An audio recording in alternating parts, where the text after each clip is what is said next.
Il faut quitter l'autoroute toute proche et pénétrer dans le cœur du village de la cavalerie pour en ressentir l'âme médiévale jalousement gardée par ses fortifications du XVe siècle. Cet ancien membre de la commanderie templière et hospitalière du Larzac est l'une des portes d'entrée d'un territoire marqué par l'agropastoralisme.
Saint-Nicolas de la Grave est une sauveté fondée en 1135 par l'abbé Guillaume de Moissac avec l'accord de Saxé, vicomte de Lomagne, et de Sibille, vicomtesse de Villars.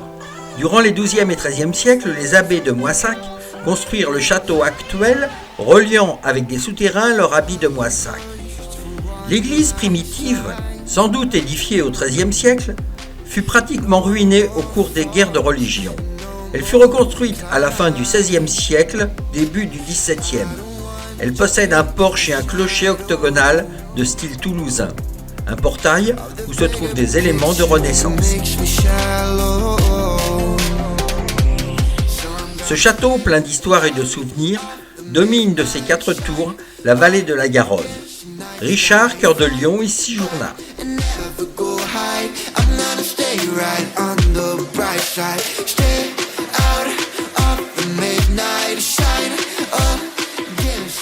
En face de l'entrée de l'église se trouve la halle qui a été construite en 1898. Elle possède 2 rangées de couverts en équerre.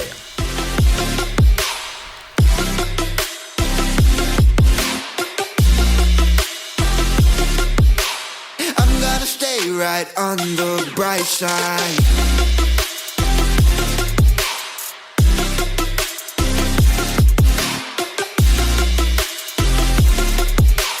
I'm gonna stay right on the bright side. Stay out of the midnight shine.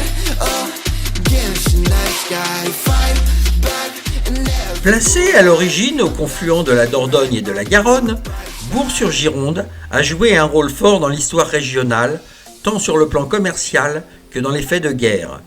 Tout d'abord, centre commercial très important, elle devient par la suite une ville fortifiée. Au début du 5e siècle, les Visigoths envahissent l'Aquitaine et s'établissent très fortement à Bourg.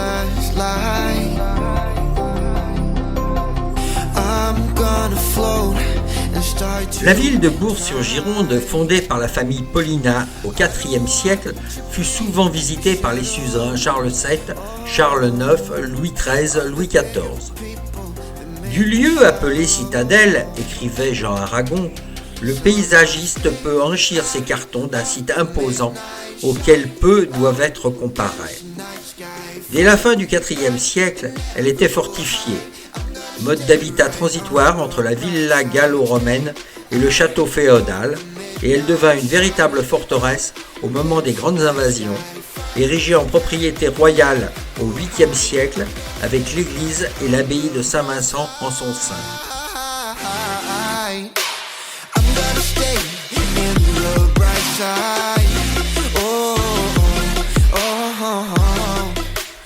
Bourg-sur-Gironde fut frappé par la catastrophe du 1er février 1595, l'effondrement de l'église de l'abbaye Saint-Vincent.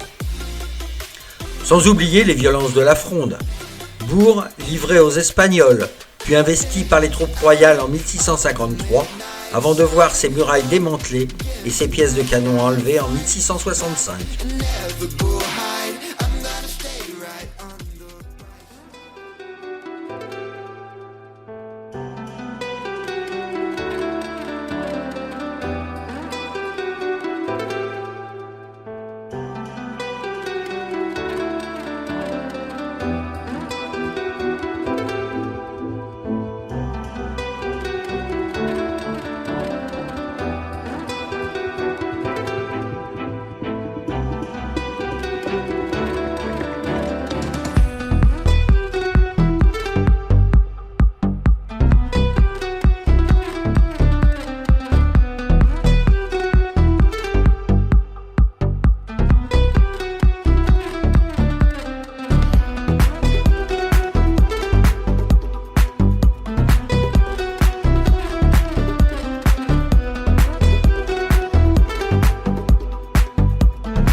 sur son promontoire, Talmont-sur-Gironde se dresse face à la mer. Malheureusement, sous une pluie battante, je pars à la découverte de cette cité fortifiée, classée parmi les plus beaux villages de France. Petite cité de caractère et village de pierre et d'eau. C'est un village typique de Charente-Maritime. Au bord de l'estuaire de la Gironde, à 15 km au sud de Royan, Talmont-sur-Gironde nous invite pour une promenade dans ses ruelles pavées, village typique plein de charme.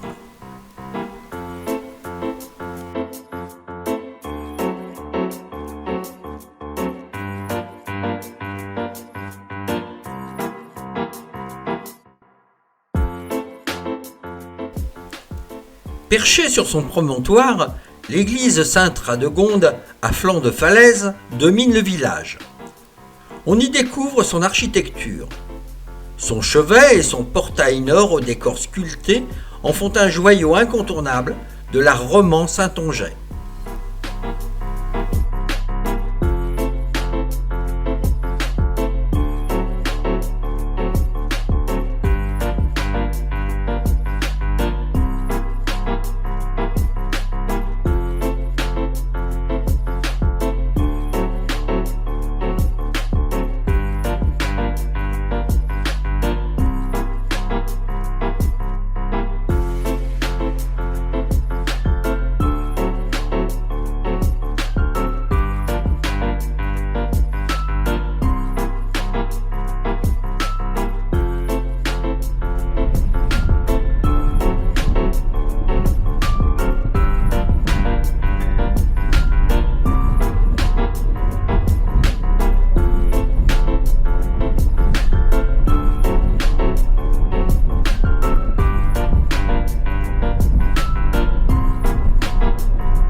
Véritable balcon sur le plus vaste estuaire d'Europe, Méchères sur Gironde doit sa renommée à ses grottes troglodytiques.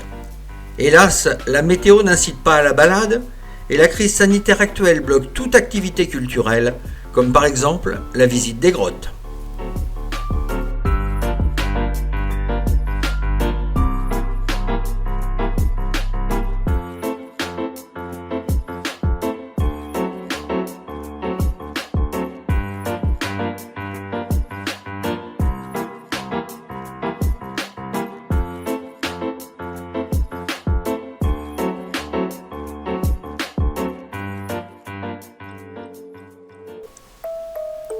Je repasse pour la Xème fois à Royan, mais c'est toujours la même ambiance, triste. Reconstruite après la Seconde Guerre mondiale, Royan est une ville insolite. Son architecture années 50 ne peut laisser indifférent. Le marché couvert et ses aires de parachute, l'église Notre-Dame classée monument historique, le centre protestant, le palais des congrès, l'auditorium et le front de mer. Je voulais surtout visiter le zoo de la Palmyre, dont tout le monde parle. Mais hélas, comme tout le reste, c'est fermé.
Dornac-sur-Seudre, classé parmi les plus beaux villages de France. Flânons dans les ruelles pavées de ce petit village préservé de Charente-Maritime. Vide de tout habitant et de touristes à cette époque de l'année, l'ambiance y est bien triste. Situé en bord de la Seudre, cet ancien port de pêche et de commerce a conservé tout son caractère. Mais on ne peut que tomber sous le charme de ses halles médiévales, de son église romane et de ses maisons traditionnelles peintes en blanc et cabanes multicolores.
Située en plein cœur du bassin de Marennes-Oléron, Marennes est connue et reconnue mondialement pour la qualité de ses huîtres.